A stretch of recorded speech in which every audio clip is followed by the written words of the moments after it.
So here's just a little video on my chill molds. I thought I would do a video just on best practice, how to use them.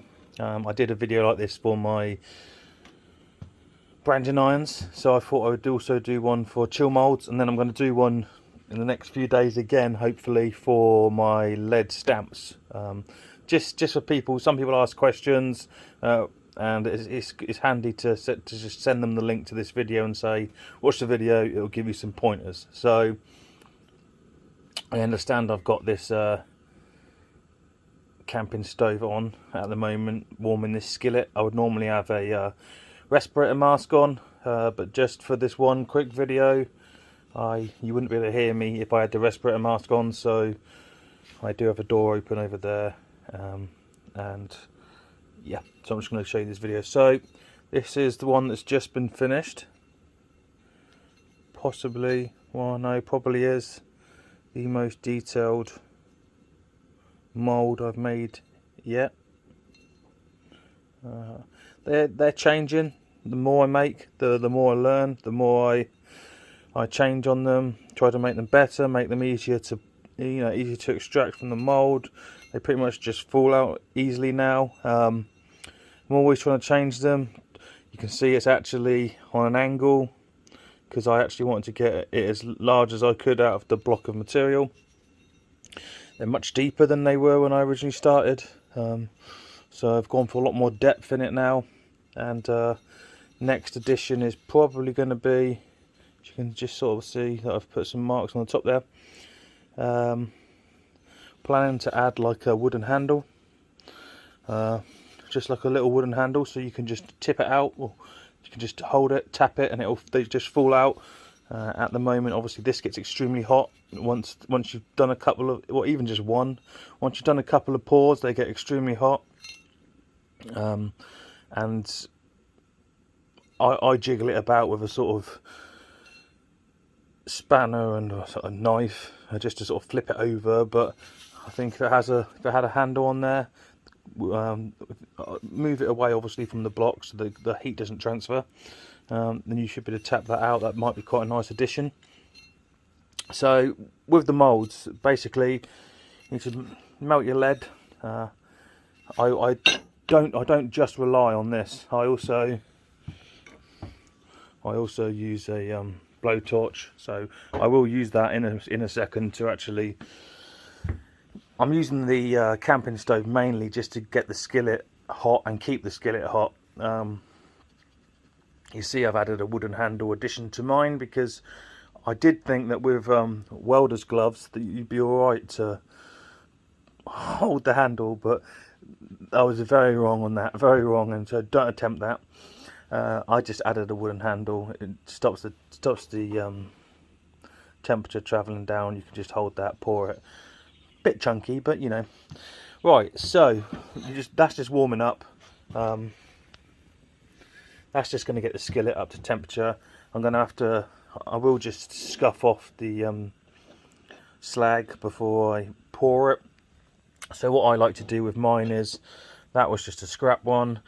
It is a good idea if you can sit this on something that will help disperse the temperature even more. So I often just sit it on a block of aluminium, or you could sit it on at the back of a vise, because that's obviously going to help disperse the temperature.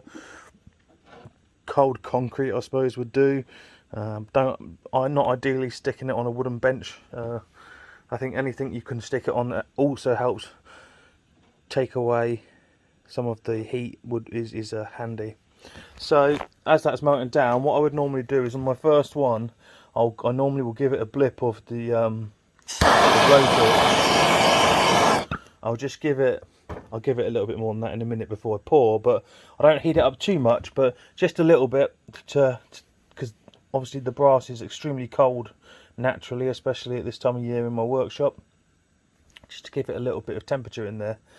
And what you find is when you sort of melt these and pour them, you're just going to start getting your best castings after sort of 2 or 3. Generally, once you've done 3, that's when they start to be their best. That's when all of the metal has sort of warmed up.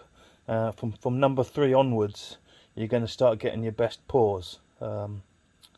So this does take ages to, you can just see it's just starting, the bottom bit is just starting to liquidify. So right, so that's I need to blowtorch that to get that a bit better. I might just stick this on a stand rather than me keep wobbling it around, because it's going to be hard for me to hold, pour and show you the rest. So let's just do that. So for this next part I am actually going to put a respirator on, because it's just better. So I won't speak while I'm just doing this next part. I've just set this camera up, it's a little Hobbit camera stand. I really do need to get a new tripod, because this one is way too short and I have to sit it on top of things and hope and pray it doesn't fall off. So what I'm going to do now is I'm going to pour one and show you as best as I can without getting in the frame of the camera. And I'll go quiet for a minute while I put my mask on.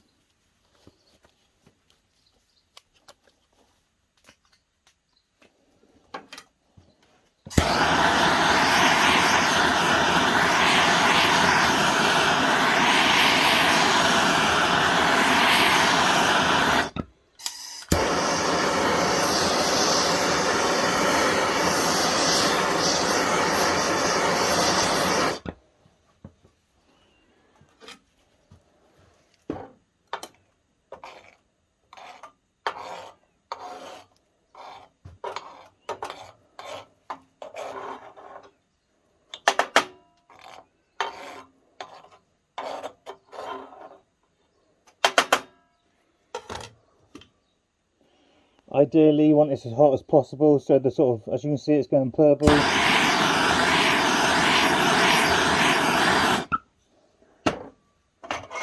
Grab the handle, move that over.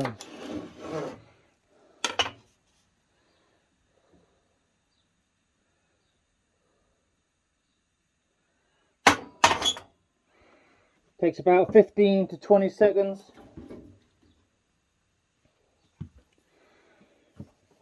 These are ones I made earlier when I was testing, so we'll just melt them back down.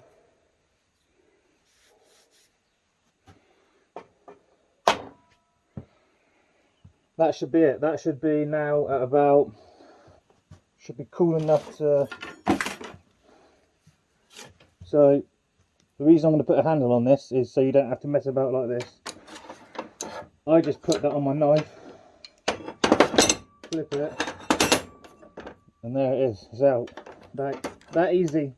So there it is, out. It just needs treating. I'll show you that in a minute. So there's one. So you want to get the lead inside the mould really as quick as possible and even as possible. I overspilled there.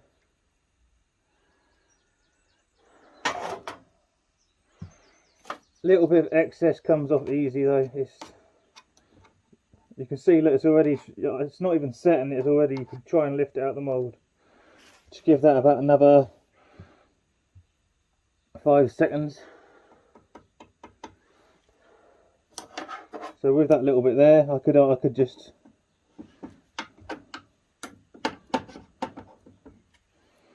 pull that. There's another one. Go again.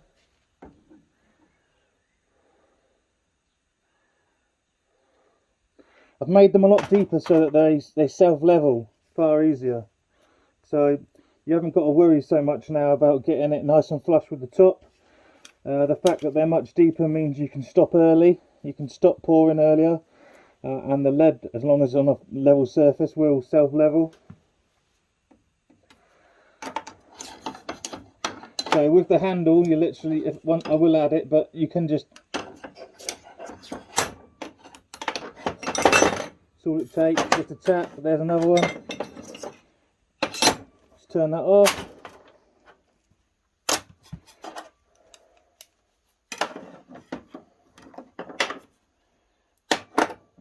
Bring this over to show you.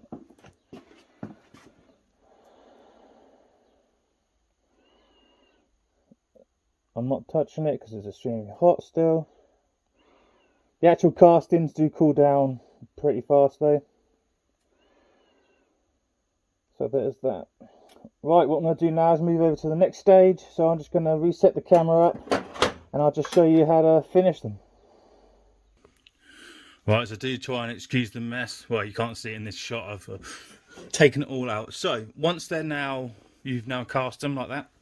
This is what I use. I use aluminium blocks quite a lot of the time. Aluminium's obviously great at absorbing the heat. Great for heat transfer. So that's taken some more of the heat out of that.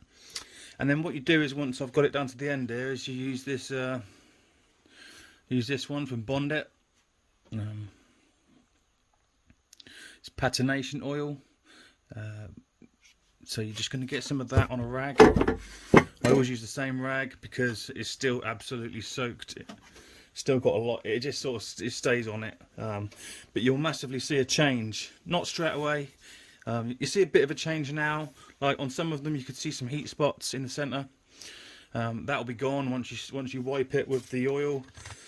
And then a sort of couple of days to a week, that'll change to a much nicer. I think it's a nicer colour. This is obviously your bright silver finish, but once it's been oiled in about a week, it'll really sort of dull down. So you're just going to get some of that on there. Soak your cloth. Just get a little. Don't soak your cloth. Just get some on your cloth, on a sponge, whatever. Just rub it all into all the spots of the casting. Start to see the colour of the lead does actually start to even out. It also works well for cleaning it up. It cleans up all of the heated, all the areas that got extremely hot in the mould. So you're just going to get that in there, and that's pretty much it. That's so in about, I'd say, a couple of days, that will change it to a bit of a duller. Let's get this in shot. So you can see how much detail's in there. It's very detailed. All the hairlines. There's a lot of nice detail in there on the knuckles. So this is obviously the advantage to having a machined mould. You can get a lot of detail in there on it. Plus, as you can see, as I've been improving them, making them better, you can pour these, pop them out in a sort of 20 seconds each, and just keep going. If you had a big pot of molten lead, you wouldn't have to keep messing about. You could just keep repouring more, and that would be it. That would be your logo emblem. This is obviously the chimpanzee, but you could I've obviously done lots of them. If you can look on my page, you can see I've done lots of them as company logos. I keep one of every one I've done, so every time I do one of these for a company, I keep one casting. I'll eventually put them on a big board to show all the ones that I've ever done.